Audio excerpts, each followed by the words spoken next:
I was serving a 62.5 years to life. Many of these men sitting up here with me were serving long sentences. But when people see that we get clemency, that we're, the path we took, our trajectory, how we came about being noticed to get clemency, it changed the whole culture of the prison. Individuals started looking and saying, "Oh, I don't need to be in this yard. I need to go get involved in those programs. I need to go to school, get this degree," when they wasn't looking at that degree before. And I've gone back to the prison that I left a few times. The men who were not in college at that time were in college. I went to the graduation last year. Running to college. They were graduating with their bachelor's degrees. People who would never go to college. They used to talk about college. And we sat down and we were talking, and they were talking philosophical ideas in college. And I'm like, wow, I was going 5 years. To see all of us now, and to see what's happening, and to see all of the individual success that's taking place, and then to look at that individual success collectively, and to see the power of that. I mean, we've changed lives that we don't even know. No, that's a fact. That's a fact. Right? Fact. We've changed people's lives, and those people have changed other lives, and it's just this onward trajectory. Steve says it all the time, upwards and onwards. I said, if I can't go home, I have an obligation to my community, and therefore I'm going to help prepare those that can go home to go home as assets. And that became all of our platforms. No matter what jail we was in, that was our platform. That if we can't go home, we're going to prepare the next individual that do have an opportunity to go home. And down the line, people took notice of that. And we sitting up on this stage today before you based on the work we put in, not asking for anything. Once people see that there's hope, it brings the best out of people. People giving light. You don't have this environment where you have a bunch of people walking around believing, I have nothing to live for.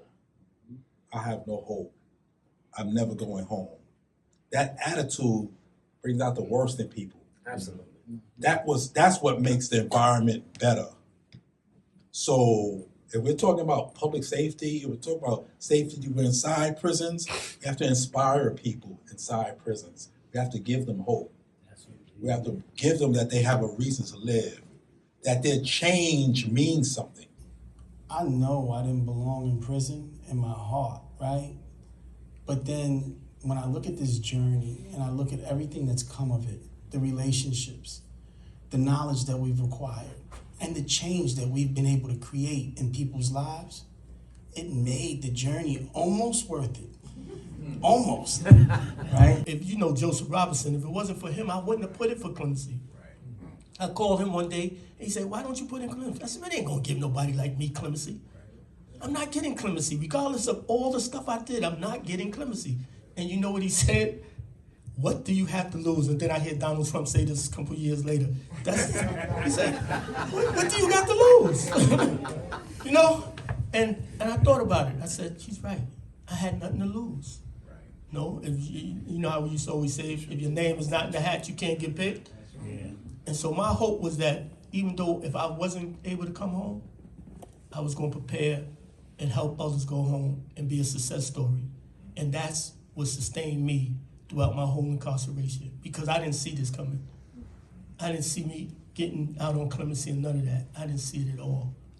But I threw my name in the hat, and I'm always going to, my hero's back there. She didn't give up, even when I wanted to give up. For her, even when I was ready to give up, she stuck with me from 2017 until I walked out that door in 2023. When we began doing clemency work, the word everywhere, inside and outside, was that it was a waste of time.